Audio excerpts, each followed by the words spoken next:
Josh Wallen's here.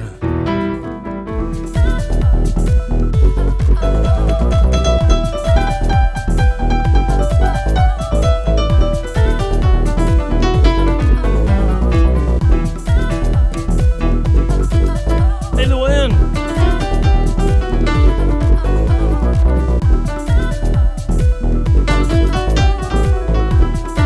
Hey, Jim.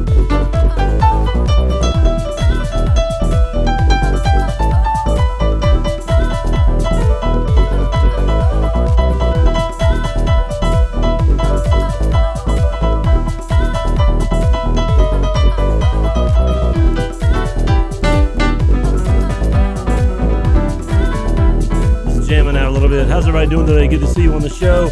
Hey, Pamela.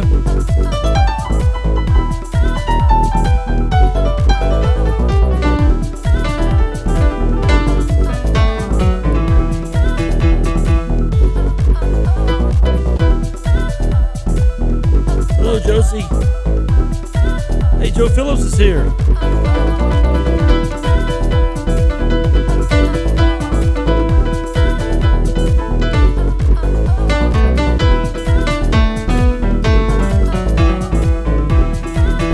Getting carried away, just want to jam. It's been a good week. Yeah.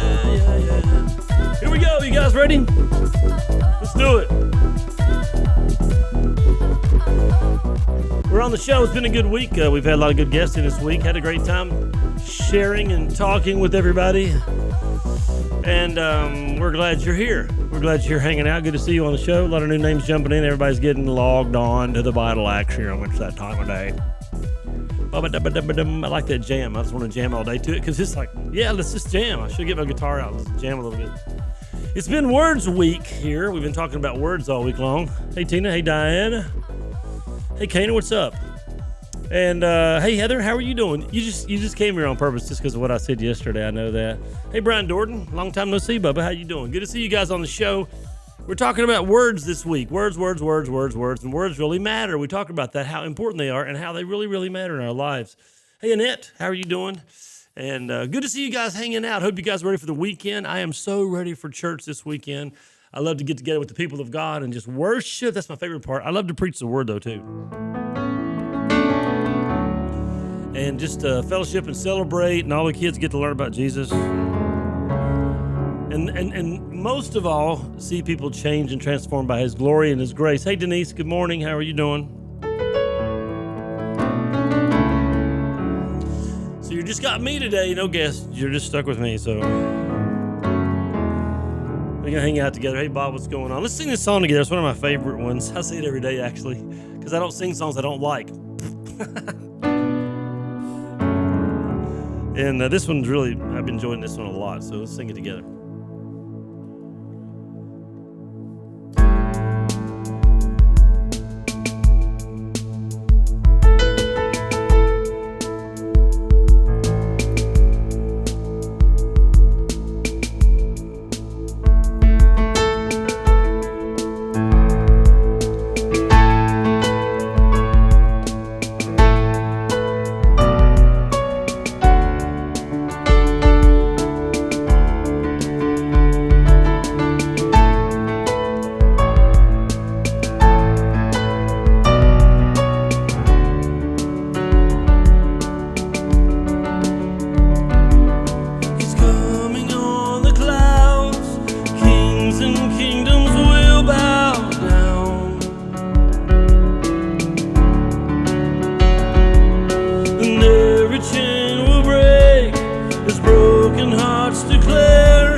make a way before the King of Kings.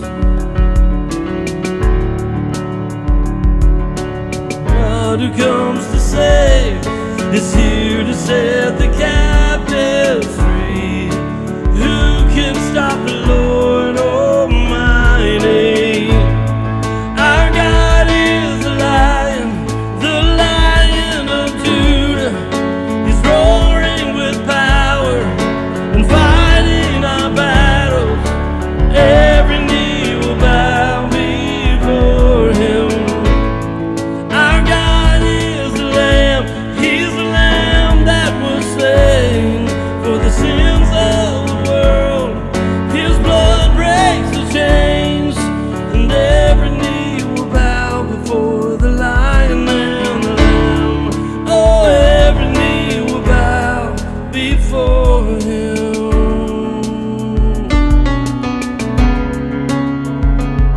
Yeah.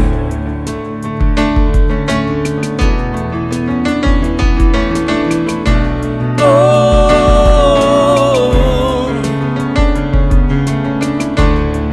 oh,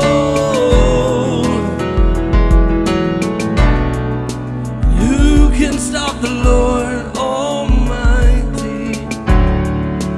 Who can stop the Lord Almighty? Who can stop the Lord Almighty? Who can stop the Lord? Our God is the Lion of Judah. He's roaring with power and fighting our battles, and every knee will bow before him. Our God is the Lamb that was slain for the sins of the world. His blood breaks the chains, and every knee will bow before the Lion and the Lamb. Oh, every knee will bow before the Lion and the Lamb, and every knee will bow before the Lion and the Lamb. Oh, every knee will bow before him. Oh, oh, oh,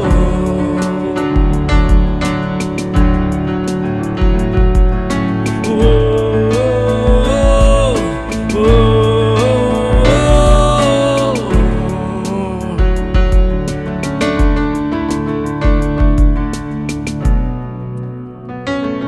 Oh, you're so holy, you are so worthy, God, so holy, so worthy. We give you all of the glory, yeah, so holy, you are so worthy. We give you all of the glory, Lord.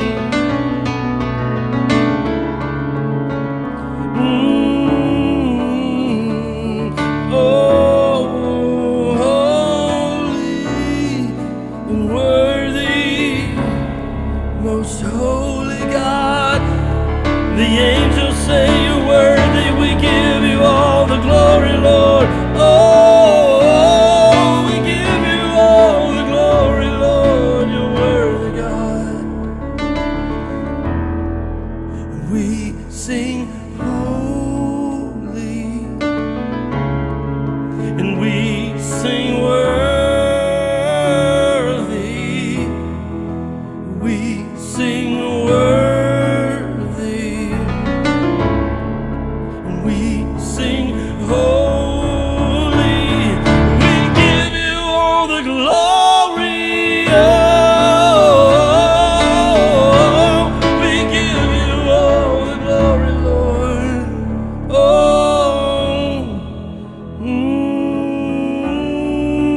who can stop the Lord? He's so mighty. Who can stop the Lord Almighty? Yeah. Who can stop the Lord?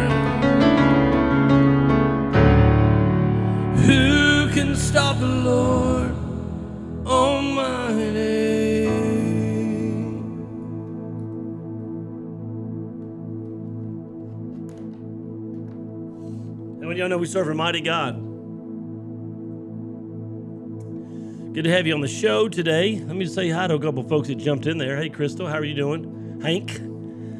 I see Rhonda's here, and Connie. I'm jealous, Connie. You guys are on a run. I was over at the Harley-Davidson shop looking at a bike this past week. Whoa, I had this big orange Road Glide over there. It's gorgeous over in Bristol.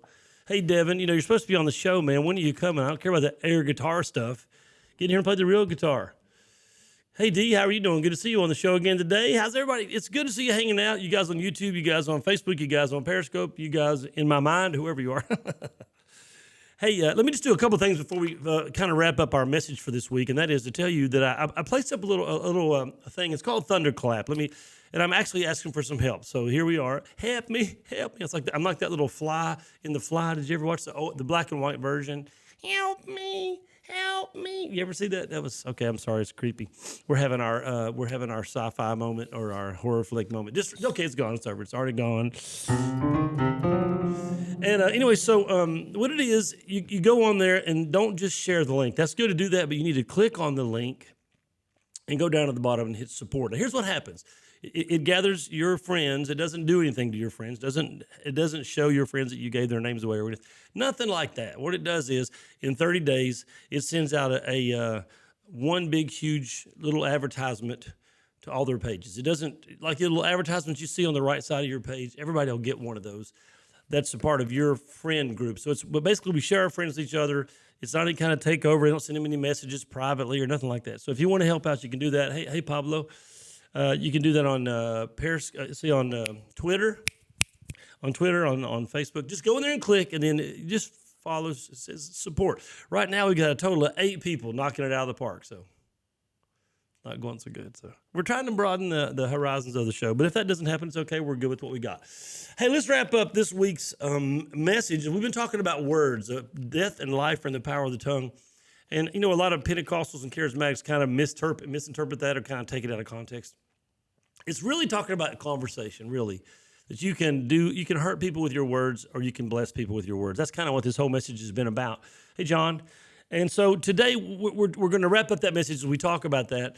And I'm just going to go through a big, long list. And I just want you to think about your words. We said this prayer this week that David prayed, Lord, put a guard over my mouth and a door on my lips. And so let's talk about that. Here we go. Ready? Bad words can rob. Good words can bless. Bad words can defeat. But good words can bring victory. And then I had to say victory. Bad words can discourage. Good words can give hope. Just your words. You can discourage somebody or you can just give hope. Jonathan shared a story yesterday about Zach and how he discourages them just with some words. And I've done it with my kids and my friends and people at church. Man, we're all guilty of it. But good words can give hope. You can hear words. Like, for example, preaching the word of God gives faith, and that faith brings hope. Good words. Bad words can divide people. You know that you can say words, and we've all done it too. We can say words that separate relationships, that separate groups of people. And we know what the Bible talks about, that spirit of division. And bad words can divide. It can hurt people. Good words can unite. Actually, you can preach a message of unity, or you can share a life of unity, or the understanding that we're all to come together and be a team, like a coach, and you can unite people. Bad words can bring suspicion. Can I ask you a question? Have you ever heard something about somebody and you didn't know if it was true or not, but it changed the way you looked at that person from then on? Have you ever done that? Boy, I've done it before. And I got around that person and I'm like, I don't even know if that's true. And I'm sitting here kind of believing it. I wonder if maybe I shouldn't do that.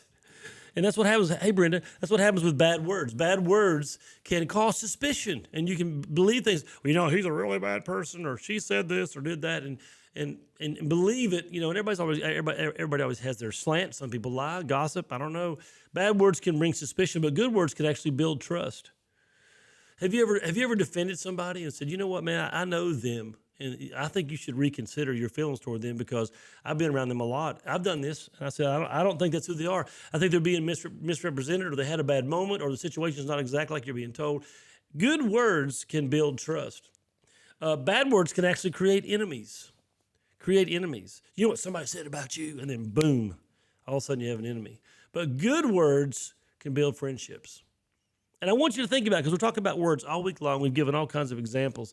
Bad words can promote insecurity. You're ugly, you're fat, you're dumb, you're stupid, you're never going to amount to anything. Bad words can promote insecurity and make someone feel bad about themselves, feel depressed, feel discouraged, take their own life. I know a story of a guy who was at a church service and somebody there offended him, and he ended up taking his life. He ended up losing his life over it. Not suicide, but because of the downfall in his life, he ended up dying.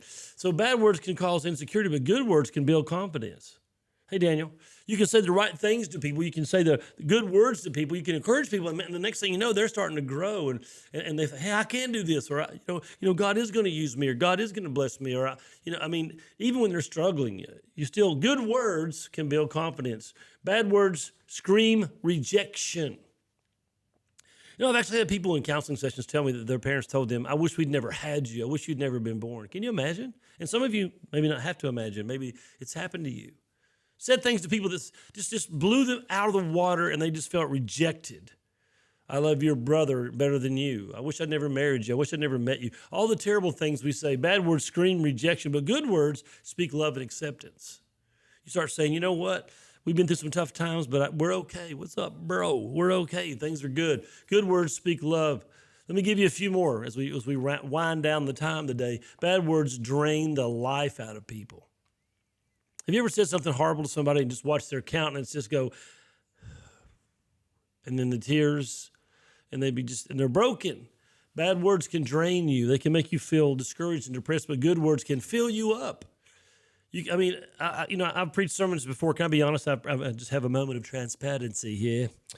I've preached sermons before and just walked off the stage thinking, man, that was really terrible. That was really terrible. And then somebody come to me, Pastor, I can't believe you preached that. What do you mean? You don't know what my life, that message you just shared was everything I needed to hear. And I'm like, really? All of a sudden I went from feeling terrible, like a loser, like a terrible preacher, to like, wow. I heard from God, he gets the glory, but it gives you that feeling, experience where you go, wow, I feel good, I'm blessed. So bad words can drain you, good words can fill you. And here's what we want. Here's kind of the whole thought, okay? The words of a Christian should be Christ-like words. Now, Jesus didn't always say these real sweet things. Honey, you're just so precious and beautiful. There's a little lady that used to work at the bank around here, and she used to work at the bank, and when you pull up at the drive-thru, hey, honey, how you doing, honey? How's your day, sweetie? And there's a girl that worked at McDonald's like that because we live in the South, and so. But Christ's words weren't always honey and sweetie. Sometimes they were very forward and truthful. He told Peter, "Get thee behind me." Whoa, okay. So a Christian's words should seek to be Christ-like. That our words are Christ-centered. That we think, is that old analogy? What would Jesus do? How about what would Jesus say? We look at Jesus and give all the examples. Sorry, we gave the example this week of the woman caught in adultery. What Jesus could have said, but what he did say. Hey, where are your accusers? Don't do this anymore. Goes to the woman at the well, knowing her circumstances, and says to her, you know what? I'll tell you what I'll do. I can give you a drink of spiritual water, and you'll never thirst again. So we understand that Jesus comes and gives us encouragement. So our words should be like Christ. We approach people. We shouldn't be espousing our own feelings, our own emotions, our own anger, our own resentment, our own hurt. That's what's called the fruit of the Spirit. It's spiritual character. That's what we should have. And let me just close with a couple of warnings from the Bible. We're about to run out of time. Here's some warnings from the Bible, and then I'll give you some challenges. Warning number 1, but I say unto you, let me start over again. I say unto you that every idle word that men shall speak, they shall give account thereof in the day of judgment. Yikes. Okay. That changes everything. Every idle word. Verse 37, Matthew 12:37, for by thy words thou shalt be justified. Think about this now. You're standing before God, and by your words you'll be condemned. And here's so why would just words condemn you? You know why? Because out of the abundance of the heart, the mouth speaks. You're not saying anything that's not in you. Maybe you need to get your heart fixed first and get it out of you. Then your words will change. The Bible says in Luke 6:45, a good man out of the good treasure of his heart bringeth forth that which is good, and an evil man out of the evil treasure of his heart bringeth forth that which is evil, for of the abundance of the heart the mouth speaketh. That's kind of powerful right there. You might want to chew on that for a minute. Okay, let's just do this. Here's what we know. Words reveal what's on the inside. Words reveal what's on the inside. Let me just wrap up with this. I like this quote from me. Words are the undeniable evidence of your condition. Thank you so much. Words are the undeniable evidence of your condition. You can't hide them. Every time you open your mouth, you're telling people what's going on in your heart. That's pretty serious. Okay, here's some challenges from Scripture. Let me just give you these and we'll go. Ephesians 4:29, let no corrupt communication proceed out of your mouth, but that which is good to the use of edifying, that it may minister grace to the hearers. Are you ministering grace with your words? No corrupt communication come out of your mouth. Psalms 19:14, let the words of my mouth and the meditation of my heart be acceptable in thy sight, O Lord, my strength, my Redeemer. Kind of big deal. It's never too late to change. So it's time to repent, redirect, renew our lives. You guys ready to go? We're out of here. It's good to have you on. Follow us on Facebook. You can go to Wayne Hager on Facebook. A couple different pages there you can find. Or Twitter, Wayne Hager on Twitter. YouTube. There's all kinds of places you can hook up. Good to have you guys on. Love you guys. Thanks for your sweet comments. You guys are too good. We're about to check out.